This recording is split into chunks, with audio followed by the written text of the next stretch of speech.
Hace unos 13.800 millones de años aproximadamente, vos, yo, tu perro, lo que cenaste anoche, absolutamente todo formaba parte de un único átomo. No existía la vida, ni la muerte, ni la guerra, ni el amor, ni la crueldad, solo una pequeña masa que contenía lo que, sin saberlo, se iba a convertir en todo. Lo que luego del Big Bang, efectivamente, se comenzó a expandir. 400 millones de años más tarde, se formaron las galaxias. Luego de una nube de gas, polvo y materia interestelar, el Sol de este sistema solar. Después de ese mismo gas y polvo que flotaba alrededor del Sol recientemente formado, el planeta en el que habitamos se forma. Después vino el calor, luego el frío, los dinosaurios, mueren los dinosaurios, el Homo habilis, la sociedad, la comunicación, un mono con peluca, el desarrollo y aparece el comunismo.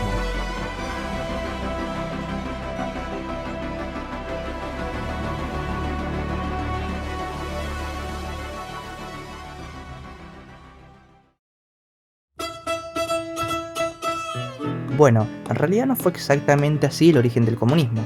Viajemos al pasado, pero no tanto como al Big Bang, sino al 5 de mayo de 1818, cuando en Treveris, Alemania, nacía Karl Marx, salido de una familia judía de clase media acomodada. A los 17 años, el joven Karl entró a la Universidad de Bonn. Allí participó en un duelo, pasó un día en prisión por emborracharse y causar desórdenes y se unió a un club de poetas. Un año más tarde logró entrar a la Universidad de Berlín, donde estudió Derecho y Filosofía. En 1844, Marx conoce, al menos presencialmente, a Friedrich Engels, un historiador, periodista y teórico revolucionario comunista y socialista alemán, con quien escribió un libro teórico con un rejunte organizado de conceptos e ideas revolucionarias, creando así una especie de guía comunista, el Manifiesto Comunista.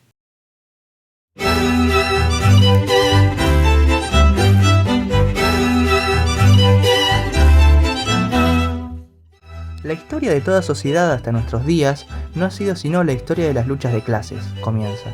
Hombres libres y esclavos, patricios y plebeyos, nobles y siervos, maestros jurados y compañeros, en una palabra, opresores y oprimidos. En lucha constante, mantuvieron una guerra ininterrumpida, ya abierta, ya disimulada. Es decir, para Marx, el mal de todas las sociedades a lo largo de la historia fue de alguna manera la guerra de clases, una clase opresora con poder que abusaba del mismo sobre la clase oprimida, la clase trabajadora. El carácter distintivo de nuestra época, de la época de la burguesía, es haber simplificado los antagonismos de clase. La sociedad se divide cada vez más en dos grandes campos opuestos, en dos clases enemigas, la burguesía y el proletariado. Aparecen los conceptos de burguesía y proletariado. Estos dos términos son utilizados para referirse a la clase trabajadora, el proletariado, y la clase capitalista, la burguesía. Y cuando digo capitalista me refiero a poseedora de medios de producción, el capital. La clase burguesa lo único que ha hecho es cambiar la opresión de la clase dominante de las monarquías absolutas por la dominación burguesa, más directa, ya sin excusarse en la religión o en la ideología monárquica, pero manteniendo la religión y los estados como medio de dominación. Como Marx menciona en el propio manifiesto, ha sustituido las numerosas libertades tan dolorosamente conquistadas con la única e implacable libertad de comercio. En una palabra, en lugar de la explotación velada por ilusiones religiosas y políticas, ha establecido una explotación abierta, directa, brutal y descarada. La burguesía también degrada el trabajo. La burguesía ha despojado de su aureola a todas las profesiones, hasta entonces reputadas de venerables y veneradas, del médico, del jurisconsulto, del sacerdote, del poeta, del sabio, ha hecho trabajadores asalariados. Trabajo asalariado, es decir, un trabajador cede todas sus libertades a cambio de una paga, teniendo el capital como movilización de toda sociedad a tal punto de convertir las relaciones familiares en relaciones de dinero. La burguesía no solo se consolidó en su momento como la clase dominante, sino que a diferencia de las anteriores clases dominantes, la burguesía logró avanzar e instalarse en todo el mundo hasta el día de hoy. Por el rápido desenvolvimiento de los instrumentos de producción y de los medios de comunicación, la burguesía arrastra la corriente de la civilización hasta las más bárbaras naciones. Marx ve la destrucción de la clase burguesa como consecuencia de sus propios actos y de la mano del proletariado, a lo que comenta: las armas que utilizó la burguesía para derribar al feudalismo se vuelven ahora contra ella. Pero la burguesía no ha forjado solamente las armas que deben darle muerte, ha producido también los hombres que manejan esas armas, los obreros modernos, los proletarios. El trabajo en las fábricas ha hecho que el trabajador pierda toda autonomía, ya no tiene ninguna relación emocional ni gusto de producir el producto, se convierte en una extensión de la máquina, por lo cual se le asignan tareas sencillas por una paga baja, lo suficiente como para poder volver el día siguiente y seguir produciendo de manera alienada. Para liberarse, los proletarios deberían de tomar conciencia de clase y organizarse, pero, debido a las condiciones impuestas por la clase burguesa, terminan por destruirse entre ellos. La organización del proletariado en clase, y por lo tanto en partido político, es sin cesar destruida por la competencia que se hacen los obreros entre sí. También se dice que este movimiento de liberación tiene una particularidad más con los otros movimientos históricos. Todos los movimientos históricos han sido, hasta ahora, realizados por minorías en provecho de minorías. El movimiento proletario es el movimiento espontáneo de la inmensa mayoría en provecho de la inmensa mayoría. En esta lucha de clases, la clase media se sitúa junto al proletariado, principalmente por miedo a caer en el proletariado, por miedo a que la burguesía los avasalle. La burguesía es una amenaza para su existencia, entonces, por intereses personales, se colocan junto al proletariado. Las clases medias, pequeños fabricantes, tendederos, artesanos, campesinos, combaten la burguesía porque es una amenaza para su existencia como clase media. Debido a su modo de producción y la mala capacidad para conducir, según ve Marx, la caída de la burguesía y la victoria del proletariado son igualmente inevitables.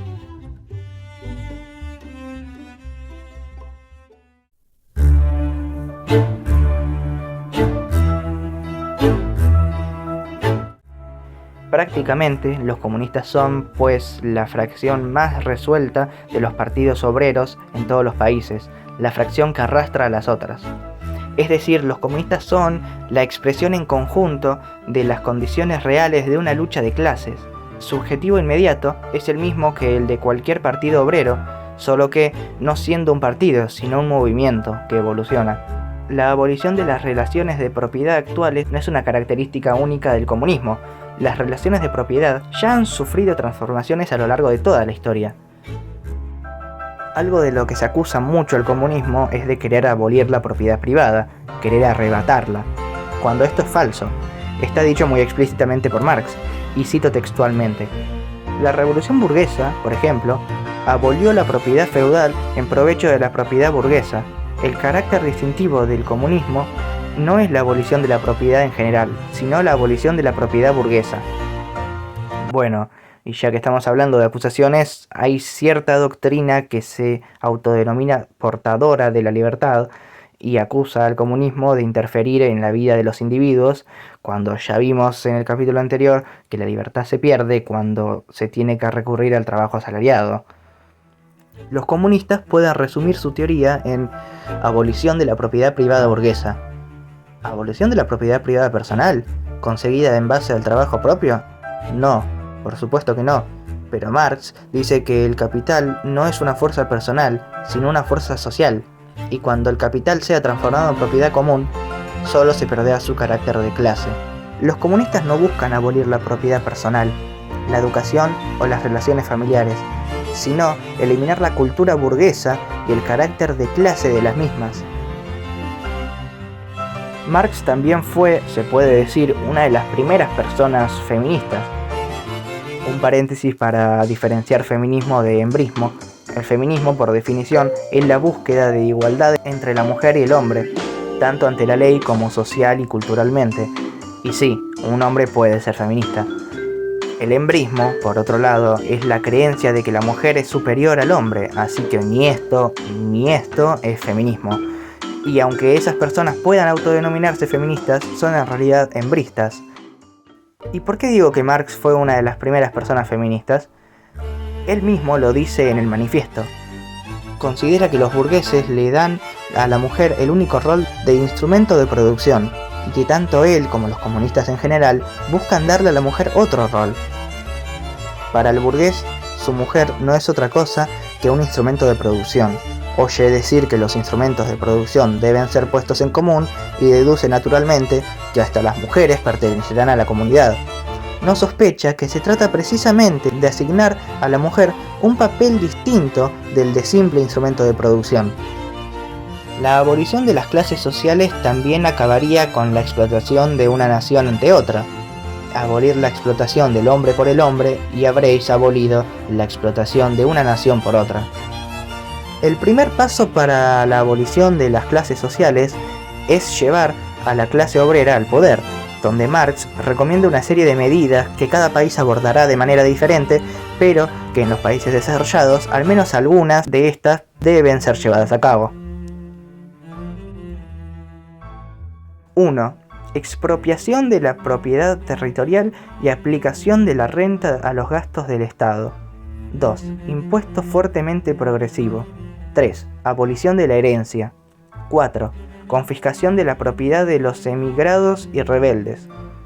5. Centralización del crédito en manos del Estado por medio de un banco nacional con capital del Estado y con el monopolio exclusivo. 6. Centralización en manos del Estado de todos los medios de transporte. 7. Multiplicación de las manufacturas nacionales y de los instrumentos de producción. Rotulación de los terrenos incultos y mejoramiento de las tierras cultivadas según un sistema general. 8. Trabajo obligatorio para todos, organización de ejércitos industriales, particularmente para la agricultura. 9. Combinación del trabajo agrícola y del trabajo industrial, medidas encaminadas a hacer desaparecer gradualmente la distinción entre la ciudad y el campo. Y 10. Educación pública y gratuita de todos los niños, abolición del trabajo de estos en las fábricas, tal como se practica hoy, combinación de la educación con la propiedad material, etc.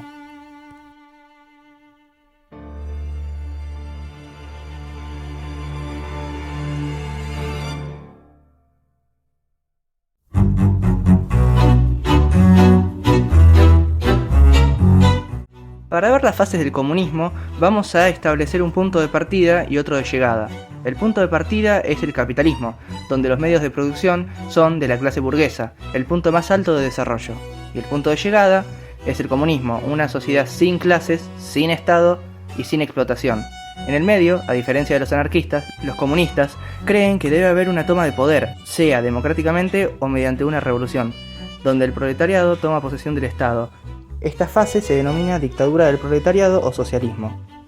Entonces, la diferencia entre el comunismo y el socialismo es burdamente que el socialismo es una etapa corta y de transición, donde hay un Estado proletario y los medios de producción pertenecen al mismo. Y el comunismo es una utopía, donde los medios de producción son colectivizados y las clases sociales son abolidas. Así que ningún país fue ni es comunista como tal. Algunos sí socialistas, pero nunca se dio ese último paso. Acá dejo una lista de países con estados socialistas actualmente. Sí, una lista muy extensa. Todos los demás estados son capitalistas, con políticas más liberales, más socialdemócratas, orientadas a la justicia social, o mixtas, pero capitalistas al fin. Este es nuestro primer video, así que espero sepan disculpar la simpleza y falta de contenido en algunos sentidos del video. Todo fue editado y grabado en un celular, así que la mala calidad del audio y los cortes se debe